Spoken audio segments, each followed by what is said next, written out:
Hello, hello, hello mga beshies! We are back yet again to another episode of the podcast.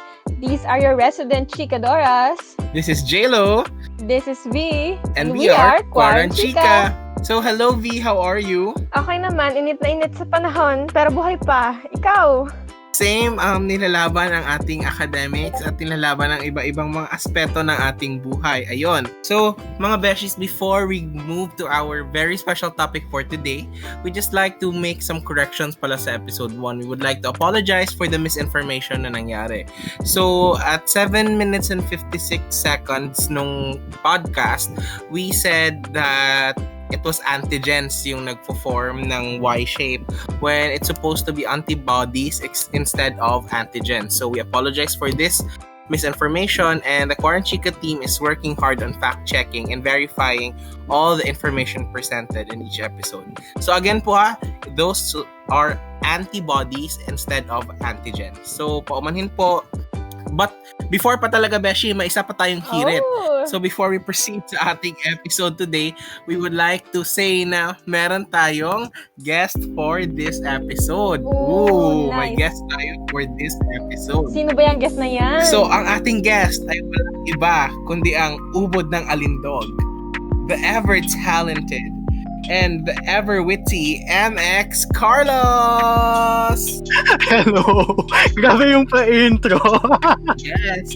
Ganun tayo dito. Pa-intro tayo. So mga Beshi, say hi to Carlos! Hi mga beshies! Hello, hello! Ayan. So MX Carlos will actually be helping us discuss some parts of our podcast for today. So maraming tayong malalearn from Carlos today. Kaya let's just sit back, relax, and let's start learning. Ganun. So, ang topic natin for this week would be voters registration. But before we dive into the specifics and technicality, Beshi, ano ba yung voting? Well, voting, mga beshies, simply put, is a process of choosing. Tayo ay bumoboto ng mga tao na gusto nating maupo sa gobyerno. Okay. Oh, beshi, what should we care? So, people ask, bakit ba natin kailangang bumoto? So, the thing is, we need to vote because the people we elect, the people that we put in power actually have an impact towards our legislation. So, for example, our congressmen, our senators, they are the ones na gumagawa ng mga batas natin, ng mga laws, mga acts, ganun. So, if we elect the right people that represent our interest appropriately, then magkakaroon yun ng impact hindi lang sa atin but also to our fellow Filipinos. And also, ina-uphold natin yung democracy ng bansa natin. Remember that in the Philippines, we practice democracy, and this is one way of the people to actually engage into policy making, engage in how the government works. So parang ganun. So isa lang ito hindi naman dito nalilimit lang yung involvement ng people kasi people can also express grievances, ganun. But since we're talking about voting, this is one of the involvement ng people. And also, strengthening the youth vote. So ano ba ibig sabihin natin ito? So, maraming nagsasabi na youth, bata pa tayo, ganyan, wala pa tayong alam. We young people, we have a fresher take on things. At saka currently, the younger generation, since we're more exposed to more information, mas madali lang sa ating makakuha ng information, mas may access tayo to different websites na nagpo-provide ng information, then mas magkakaroon tayo ng broader at saka wider view on things, especially in picking the leaders that we want our country to have or we want our country to be led by. Also, isipin natin na our votes impact our future. Kaya kailangan talagang maging proactive tayo mga youth, especially in voting, because we are talking about our future here, and not only our future but our children's future. So kailangan we have to exercise our rights to vote. So remind ko lang mga beshi vote is a right. It is not a privilege. Kasi yung privilege, pwede mong i-claim, pwede mo na lang basta i-expera. Hindi po ganun yung voting. Voting is karapatan mo. So kaya kailangan mo siyang i-exercise. Also, we as Filipino people, we have power. Voting is our way na magiging bosses natin para gawin kung ano yung gusto natin na makabubuti para sa atin. Ayun. So, we're talking about voting and all. Pero sino ba yung pwedeng bumoto? Ano ba yung eligibility for voting? Well, for the 2022 presidential elections, kailangan 18 years of age ka na on or before May 9, 2022. So, kung 17 years old ka sa May 9, 18 ka sa May 10, 2022, hindi ka pa rin pwede bumoto. I'm so sorry to say. So, yan. Number 2, PH resident for at least 1 year and 6 months dun sa place na boboto ka. C, not otherwise disqualified by law. So, pag sinabing not otherwise disqualified by law, sino ba yung mga disqualified, Beshi? So, ang mga madi-disqualify dito, yung mga tao na na-sentence by final judgment to imprisonment for not less than 1 year. So, lahat ng mga na-imprison for 1 year and above or nasentensyahan ng 1 year and above na pagkakakulong, hindi sila pwedeng makaboto. Kung ang sentensya mo is 3 months or 4 months, pwede ka pang makaboto. Pero kung more than 1 year and above, hindi ka makakaboto until 10 years after mong makalaya sa kulungan. So B, any person who has been adjudged by final judgment of having violated the oath of allegiance to the Republic of the Philippines. So yung oath of allegiance naman, Beshi, para to sa mga immigrant, if I'm not wrong, para sa mga gustong mag-apply ng naturalization dito sa Pilipinas. So kung nag-oath ka tapos violate mo, syempre hindi ka makakaboto. C, for insane or feeble-minded person. Syempre dapat meron tayong sapat na kakayahan para malaman kung ano yung tama at mali para makaboto tayo. And then D, mga person na suffer from temporary special disqualification sa pagboto. O kung wala namang ganon at eligible ka na, pwede kang bumoto. So, bumoto ka na. Yes, correct ka dyan, Beshi, ano? But since we're talking about voting, eligibility, we still have to take into account that we are in a pandemic right now. So ano may yung mga pagbabago or mga problems na kakaharapin natin when we want to register for the 2022 presidential elections? Well, syempre una, besh, safety problem dahil nga din sa pandemic. Maraming tao takot lumabas. May mga tao naman na gusto mong lumabas, hindi naman makalabas kasi nga ECQ. Tapos maraming nagbabantay. So, yung mga procedure ngayon, syempre pwedeng possibly scary and possibly inconvenient para dun sa mga first-time voters. Yes, especially me, no? I'm a first-time voter also. So ako, I have set an appointment na para i-finalize yung registration ko, though I was able to get a form na at saka priority. And we will go with the details about that later, kung paano makakuha ng priority, paano makapag-set ng appointment for the finalization of your registration, ganon. So, my experience lang siguro, no, I really wanted to vote when I was 18, pero parang sadly, walang election that time. So, parang after 2 years pa nagkaroon ng election. Ayun, so I'm very excited to vote, actually, to exercise this right, kasi parang it's my way of being a responsible citizen, of choosing the right people who would govern, lead us, and hopefully bring a brighter future for the Philippines and for the Filipinos. Yes. So nagpa-register na din ako, pero ay di pa na-finalize yung registration ko. Nag-set lang ako ng appointment. Ilang beses na ako nag-set ng appointment. Nag-set ako ng February 2. Pumunta ako ng February 22, sarado kasi meron naglilinis daw sila. Kasi Monday yun. Hindi naman nasabi kagad sa akin na Monday pala is close yung office. So, wala din yung appointment ko. So, nag-set ako ng second appointment, April 14. Kaso nagka-ECQ. Tapos nawala na din sa isip ko. So, hindi din ako nakapunta sa appointment na yun. So, ngayon, nag-set ulit ako ng panibagong appointment, May 26. Ayan. Hopefully, matuloy na ako para makapag-register na at makaboto na sa susunod na taon. Ayun. So, totoo yun, ano? So, before we proceed, we want to hear muna from our guest. Yes. Carlos, are you there? Yes, I'm here. Hello. So, ano ba yung mga experiences mo while you were registering for the elections? Ayun. So, nagpa-register ako last year pa, 2020. Around May, June, ganong month. So, ayun, medyo fresh pa yung pandemic nun and naturally takot pa lahat ng tao. Pero nung nagpa-register ako, parang ang daming tao sa barangay hall namin. Though hindi naman siya siksikan, medyo nakakatakot lang tignan na ang daming tao. Pero ayun, nung nagpa-register ako, nag-start siya with the people sa labas ng barangay hall checking if nakaschedule ka talaga for appointment on that day. So ayun, on the day of registration, lahat kami naka-face mask, naka-face shield, nagpo-follow naman kaming lahat ng quarantine protocols, lahat kami nagsa-social distancing. Tapos merong foot baths or mga rugs din sa sanitation stations dun sa entrance pa lang nung barangay hall. Tapos pagpasok namin, nag-check ng temperature to ensure na walang may sakit sa amin. And then, if I remember correctly, meron ding health declaration form. Tapos, kailangan mo siyang sagutan to ensure na you're of good health nga while registering para, safe pa rin everyone na magpaparegister. Since medyo interaction heavy siya, meron kang kukunan ka ng signature saka fingerprints for biometrics. Ayun, merong mga sanitation stations din naman for those. Kasi, ayun nga, kailangan i-sanitize natin mabuti yung ating mga kamay to avoid the transfer of viruses and other pathogens. Yes. Of course. Wow, smart siya Grabe talaga yung mga MBB majors. Kung makapagsalita, parang hindi rin MBB major. Parang hindi rin MBB major.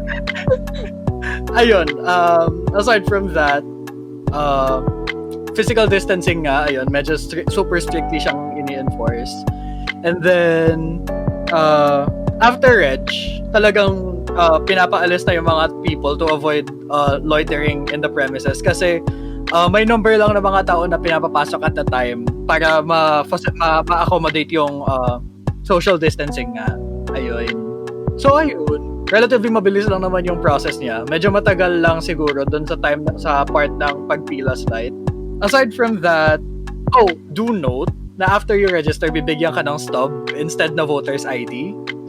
So, you keep that stub. Kasi wala tayong, if I remember correctly, ang sinabi sa amin is walang voter's ID for this year or for this election. Ate, meron, no? So, bibigyan ka lang ng stub to prove na registered ka na and you have to keep that stub until the election. So, ayun. Sana, yung mga nagpa-register na dyan, sana nakaligpit pa yung mga stub ninyo. Oh. So, itago yung mga stub. So, ang taray, yes. So, thank you, Carlos. Na ang taray ni Carlos, meron siyang you do know. You do know is a liar and a pig. Hindi siya ganun. So, since we're talking about voting also, siguro marami sa ating mga listeners yung napaka-curious na about ano ba yung registration process, ano ba yung mga kailangan dalhin. So, yung mga kailangan dalhin ay isang valid ID. So, pwede itong student ID. So, yung student ID, kailangan merong birthday. Tama ba, V? Yes, birthday. Very important. Kailangan yung student ID mo, yung school ID may birthday. Okay. Tapos, we also need, pwede rin for valid ID yung passport. Basta make sure na hindi pa expired yung passport mo, ha. Kailangan, ang valid pa yung passport. You can also use your barangay ID, your postal ID, driver's license, pwede rin gamitin as a valid ID. Then, aside from that, we also have our application form. Your application form, you fill it out na when you are nasa bahay pa. And, always remember, wag mo munang i-sign because you have to sign it in front of the officer. So, tandaan natin yun, mga beshi. Also, bring your own ballpen na rin at saka alcohol for disinfection. Ayun, raise ko lang din na bago kayo magpa-register, make sure na kumuha na kayo ng photocopy ng valid IDs ninyo. Oh. Kasi kakolektahin siya. Oh. So as much as possible, like ipa-photocopy nyo yung valid ID ninyo and a photocopy na rin ng inyong PSA birth certificate. Just in case. Yeah, that's true. Thank you, Carlos, for reminding us of that. Very important to note. You do note. Okay. Yes, you do note. Also, may mga tao rin na parang hassle, di ba? Parang hassle sa kanila, beshi, na pumunta talaga doon pa kumuha ng form, fill out. So, paano pa mag-set ng appointment, beshi? Bukod sa pagpunta mo doon, meron din kasing i-rehistro. Itong i-rehistro, this is like letter I, tapos rehistro. It's an online voting registration platform na pwede mong i-visit, tapos doon ka na mag-fill out ng application form mo. So, imbes na pupunta ka dun sa office, tapos dun ka pa mag-fill out, tapos mamaya wala ka palang dalang ballpen or something, pwede ka nang mag-fill out ng form mo dun sa iRehistro. Tapos, ipiprint mo na lang siya, tapos pupunta ka dun sa Comelec office. Now, you do note, mga beshi, na itong iRehistro na to, hindi porket nag-register ka online, ibig sabihin registered voter ka na talaga. Kumbaga, pre-preparation pa lang siya. Kailangan mo pa rin i-finalize yung iyong voter registration by going to the office and then signing the form in front of the officer and then getting your biometrics taken. So, itong iRehistro, para lang siya mapadali yung buhay mo, basically. Para pag pinrint mo, okay na yun. Tapos pwede ka na din mag-set ng appointment. So, yung setting ng appointment, optional lang to. Pero, since pandemic nga tayo ngayon, syempre, hindi naman sa pwede ka mag-walk-in, pero at your own risk, mga beshies. Kasi, mamaya hindi nila tanggapin dahil nga meron ng limited number of people na tinatanggap nila per day. So, pagpunta mo rehistro, para makapag-set ka ng appointment, syempre, kailangan ilagay mo na din dun sa fill-out form kung ano yung district na kinatatalaan mo.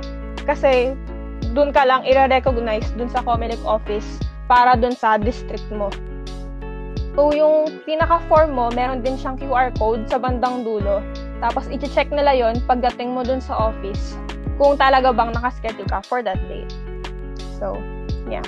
So, bali, dagdag ko lang rin na kapag nag-iRehistro ka, mas may priority ka pa doon sa appointment date mo at saka sa appointment time. Mm-hmm. So, though we understand naman na not all of us have access to good internet, ganun, pero for those na may access sa internet, let's save ourselves from the burden na siguro of going sa COMELEC, sa mga local COMELEC offices natin, tsaka pumila ng mahaba as to also prevent transmission na rin ng COVID. Mm-hmm. So if possible and if kaya naman, let's use iRehistro. And also reminding also everyone na the deadline of registration is on September 30, 2021. So reminder lang na for those na hindi pa nakakapagpa-register, so you have to schedule an appointment and check the availability of the local COMELEC office. Also, arrange safe transportation. Your safety must be your priority talaga, mga beshi. And also, bring a pen and wear personal protective equipment like face mask and face shield. And also, sanitize when within the premises and ultimately observe physical distancing. Again, we are in a pandemic pa rin, mga beshi, so we have to follow health protocols, quarantine protocols as to, take care of ourselves, take care of others. Like, responsibility na natin yon, for our responsibility sa sarili natin and responsibility na rin natin sa ating fellow Filipinos. Right? Yes, Beshi. Agad din pa kayo ng tubig, dahil na mainit ngayon. Kung mahaba pila, please remember to hydrate yourself para hindi kayo ma-heat stroke. Yes, ang init recently, as in. Kung sa amin dito here in Mindanao, hindi na, last week, grabe yung ulan kasi may bagyo. Pero after nung maulan, parang biglang uminit na lang bigla. Like, grabe, oh my God, ang init recently. Kaya always remember to hydrate yourself talaga, okay? Okay. So, Beshi, before we end this podcast, ano ba yung mga dapat tandaan ng mga tao sa pagboto, sa pagpili? Okay, guidelines on voting wisely, mga Beshi. First and foremost, know the voting process and safety implementations when you vote. Yun nga, dahil sa pandemic tayo, please remember to follow quarantine protocols. Always, always, always yan. Quarantine protocols. Dapat keep yourself safe and keep your kapwa safe. So, number 2, know about the candidates. Syempre, dapat i-research nyo din naman yung background and history ng mga candidates para dun sa susunod na election. Kung napakapili mo nga sa pagjojowa, dapat mapili ka din sa mga binoboto mo. Yes. Dapat alam mo yung mga plano nila, ano yung pinaniniwalaan nila, mga paninindigan nila, and mag-vote ka according sa sino yung sa tingin mo kapag umupo, talagang may maitutulong dun sa pamayanan mo. Totoo. Gusto ko yung segue mo ng jowa, Beshi, ha? Number 3, syempre, say no to vote buying or coercion. Huwag kang magpapa-fall dyan sa mga corrupt politician na yan na magsusuho lang sa'yo. Mas importante ang iyong dignidad at ang iyong right to vote kaysa sa mga bribery na ginagawa nila. Plus, it's illegal, mga beshi. Mamaya, mahuli pa kayo, makulong pa kayo. Nako, dagdag ko lang talaga. Hindi talaga ako dyan, Beshi. Kaya mga Beshi, beware of mga pa-fall. Ayan. My God, yung matatamis lang yung salita. Tapos, hindi naman pala tutuparin yung mga promises, yung paaasahin ka lang, iwan ka sa ere, tapos ikaw naman ito parang asang-asa ka. Ay wait, parang iba na yata itong pinag-uusapan natin. Joke Okay lang ka yun. lang, Beshi. Okay lang, wala akong pinagdadaanan. Okay lang. Okay, number 4, Okay. mga Beshi. Back to the topic, number 4. Siyempre, know your history and your context. Dapat alam natin yung mga pinagdaanan natin. Dapat alam natin ang ating kasaysayan para alam natin kung ano yung gagawin natin para hindi na maulit yung mga ito. #never again. Ayun. Yes, dapat talaga kasi nga 'di ba they say na parang history repeats itself daw. Pero I really don't believe in that. Kasi I believe na we repeat history. Kaya it's important for us to be informed also of our history, of the status quo, for us not to repeat the same mistakes we made before. Tama ba, Beshi? Yes, tama, Beshi. Gusto ko yun we repeat history. Ayan. Do you agree ba, Carlos? That's very, very true. You know, yung we repeat history. Kasi history is history. It's not a sentient being that puts itself into motion. Yes. Parang, kung naniniwala ka sa fate, iwaksi mo muna siya ngayon. You make your own fate muna, ganun. Totoo. Pero if we're going to repeat history naman, we should repeat the good history and we should not repeat the bad history. We should learn from our mistakes na, mga Beshi. Truly. Huwag po tayo maging clown. Huwag po nating araw-arawin ang pagiging martir at pagpapakahirap sa sarili natin. Di ba? Yes. Also to build a better future, syempre. Not only for us, but also for the future generations. Di ba? Iupo mo na yung mga gusto mong ipo na alam mong matino. Correct ka talaga dyan, Beshi. Ayun. So, ang dami nating napag-usapan for tonight. I love it. And hindi lang yun. We have Carlos as our guest. Yes. So, we would like to thank everyone for listening. And also remember pala open pa rin yung registration natin for voting and it will close on September 30. Kaya let's vote. And for those people na iniisip nila na parang ay mag-isa lang naman ako, my vote really doesn't count, always remember that every vote counts. Hindi po tayo makakabuo ng 1 million kung walang 1, right? 999,999 lang yun, hindi yan magiging 1 million, ganon. So we have to really vote, all of us na eligible naman, we have to vote because it will snowball. Collectively, if we gather everyone, we can really make a change through voting, okay? And not only through voting, but through airing our grievances, through insinuating or lobbying laws, ganon, or pointing out suggestions, ganon.